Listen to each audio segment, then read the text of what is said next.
미국 증시 CPI 국채금리 급등의 하락, 나스닥 2.1% 하락, 소비자 물가지수와 국채금리가 급등했다. 그래서 나스닥이 하락을 했고 다우도 1.47% 하락을 했다라는 내용이고요. 미국 1월 소비자 물가지표를 봤더니 7.5%가 상승을 했고요. 전망치 넘어서 40년 만에 최대폭이다. 자동차, 에너지, 식료품 전방이 상승했다. 연준은 상당한 금리 인상 압력을 받을 듯하고 0.5% 금리 인상 확률이 올라갔다. 0.25%가 아니라 0.5%로 10년물 미국 국채금리 2% 찍고 증시는 하락 출발을 했다. 그래서 나스닥이 2% 하락하고 다우가 1.47, 미국 증시의 하락폭이 컸던 그런 하루였습니다.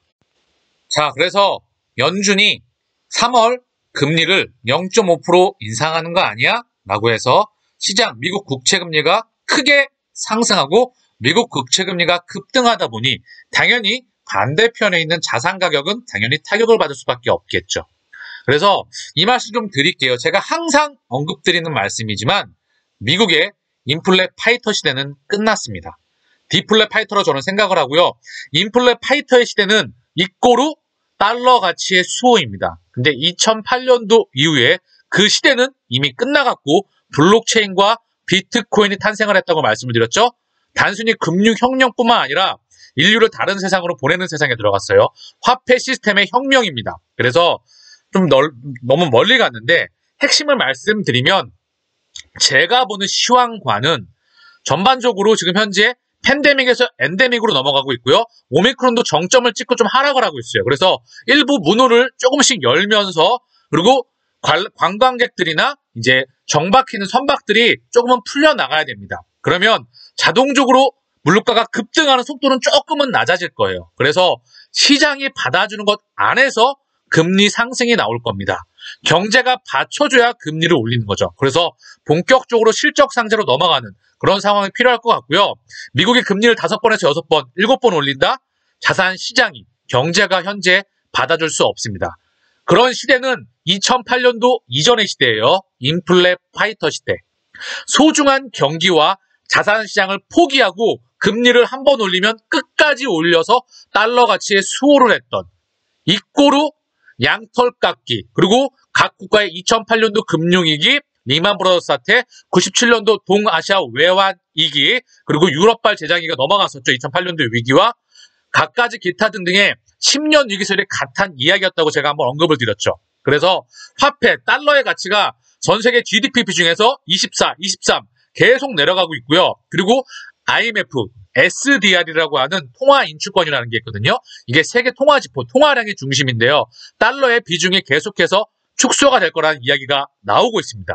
유로, 위안의 비중이 늘어나고요. 그리고 엔화하고 파운드는 고정이고 유로가 좀 늘어나고요. 그리고 위안화의 비중이 늘어날 생각이에요. 전 세계는 춘추 전국 시대로 들어갔고요. 종이 화폐에 내가 봤을 때는 큰 그림에서 종말이 다가오고 있습니다. CBDC라고 하는 디지털 중앙은행 센트럴 커런시 뱅크 CBDC 센트럴 뱅크 디지털 커런시 중앙은행이 발행하는 디지털 화폐.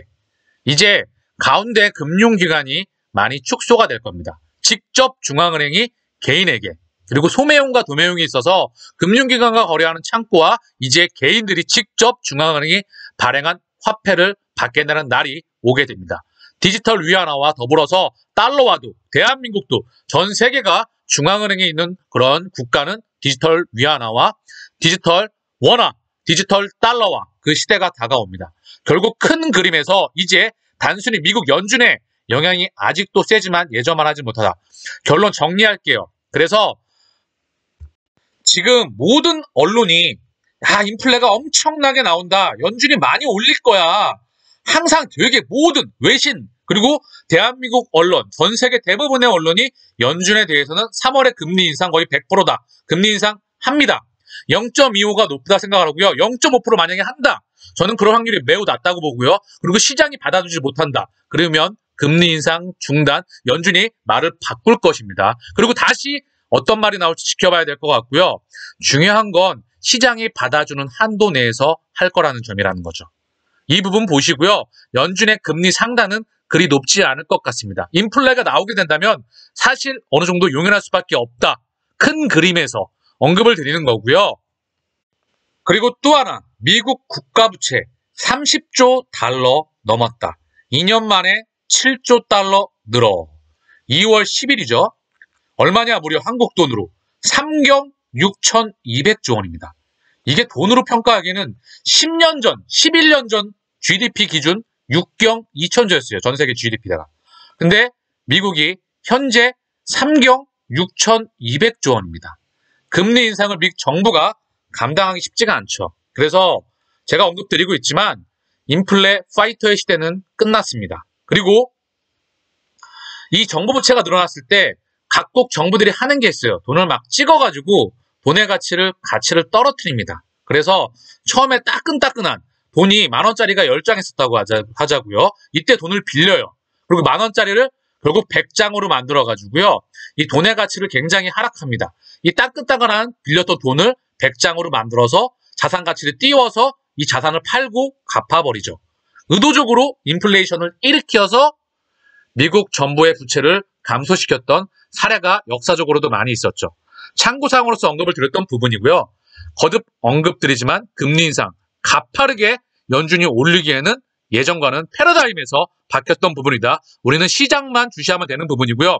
그 부분에서 인플레는 통제할 수 있는 시대는 넘어갔다고 저는 보고 있고요. 결국 시장은 어떻게 반응하는지, 변동성이 어떻게 반응하는지 모니터링이 필요한 부분이고요. 연준은 시장이 반응하는 성도로 해서 움직일 것이라 생각을 합니다. 그리고 우리는 셀트리온의 주주이기 때문에 큰 파도에서 셀트리온의 길이 가는지 지켜보면 되고요. 2022년도 셀트리온은 상당히 지켜볼 게 많아요. 회계 감리 이슈. 요거 먼저 정리하고 가야 되겠죠. 셀트리온이 숫자를 찍어내는 지 모습. 오늘도 진단키트가 4,500억. 작지 않은 금액이죠. 이 금액이 찍혔다고 하면 증시는 반응을 했어야죠. 근데 이 회계적인 부분, 대외적으로 봤을 때 우리 셀트리온 주주가 아니라 대외적으로 봤을 때 이게 진짜 숫자이구나. 물론 이 부분을 검증을 4대 회계법인과 그리고 공인회계사 협회에 거기서 인정을 또 받았죠. 헬스케어는요. 그리고 EY에서 기업 오너가 또한 상을 수상했습니다. 명실상부하게 4대 회계법인이 문제가 없다는 걸 또 공식적으로 언급했던 부분이죠. 결국은 과징금 정도에서 정리를 하고, 그쵸? 정부한테도 뭔가 액션이 필요하겠죠? 우리가 마음에 들진 않지만. 그거 정리를 하고 2022년도 셀트리온 진단키트만 해도 최소 조 단위가 기대가 됩니다. 바이오시밀러, 우리가 2조 플러스 마이너스 알파, 그 근방을 또 기대해 볼 수가 있겠죠. 그쵸? 그리고 합병과 회계감리 이슈가 끝나면 또 합병에 대한 부분이 언급이 나올 수가 있겠죠.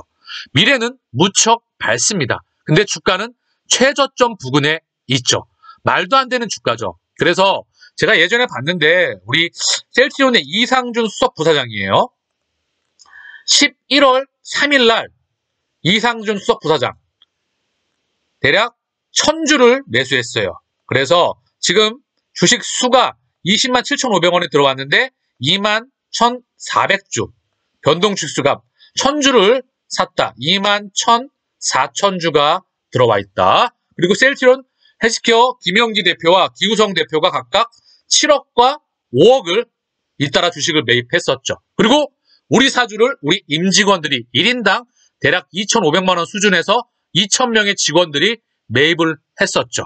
그리고 우리 셀트리온 주주들도 끊임없이 한 주 활동과 저축 활동을 통해서 우리는 또한 많이 갖고 있습니다. 주주와 회사와 모두는 다 한 몸이라는 거죠. 그렇죠? 몸소 실현을 하고 있고요. 우리의 숫자 변함없이 증명이 될 겁니다. 그래서 차분하게 우리 시간 하나씩 뚫어나가 보자고요. 코로나 치료제 투약 현황을 보니까요. 2월 10일 0시 기준 중대본에서 먼저 코로나19 치료제인 렘데시비르는 252개 병원 32,602명의 환자에게 투여가 되었고요. 코로나19 항체 치료제인 레키노라주, 셀트리온의 레그담비맙은 현재까지 283개 병원 등 46,665명의 환자에게 투여가 되었습니다. 그래서 이거 오미크론에 대한 부분 좀 궁금한데요. 좀 투여가 됐을 것 같죠? 그쵸? 우리 지켜보자고요. 이 부분. 지금 시간이 오후 2시 41분인데요. 시장의 변동성이 좀 있죠? 시장이 하락했다가 쭉 회복했다가 다시 하락하고 있어요. 0.92 하락 중이고요.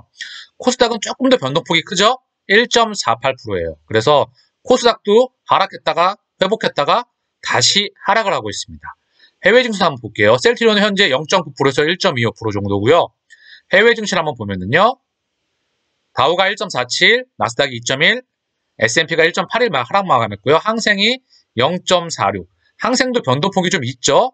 하락했다가 회복했다가 다시 하락한 상태이고요. 상해 좀 왔다 갔다 하고 있죠. 보합권에 있고요. 약보합권. 니케이 상승했다가 지금 하락해서 0.42. 요 정도에 있고요.